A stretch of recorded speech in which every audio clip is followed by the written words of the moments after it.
ನಮಸ್ತೆ ಫ್ರೆಂಡ್ಸ್. ನೋಡಿ, ಇದು ಕಪ್ಪು ಅರಿಶಿನ ಹೆಂಗೆ ಕಂಡುಹಿಡಿಬೋದು ಅಂದರೆ, ಈ ನೋಡಿ, ಇದು ಎಲೆ ಮಧ್ಯಭಾಗದಲ್ಲಿ ಇಲ್ಲಿದೆಯಲ್ಲ, ಇಲ್ಲಿ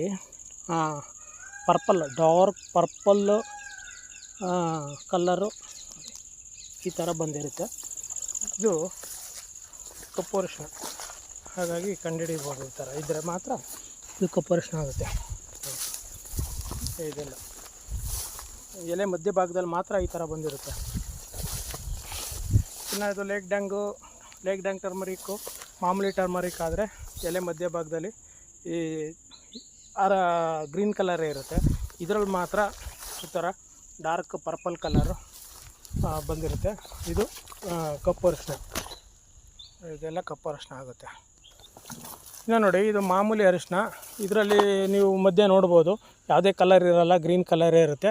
ಇದೆಲ್ಲ ಮಾಮೂಲಿ ಅರಿಶಿನ, ನಾವೇನು ಅಡುಗೆಗೆ ಯೂಸ್ ಮಾಡ್ತೀವಿ ಅದೇ ಅರಿಶಿನ ಇದು.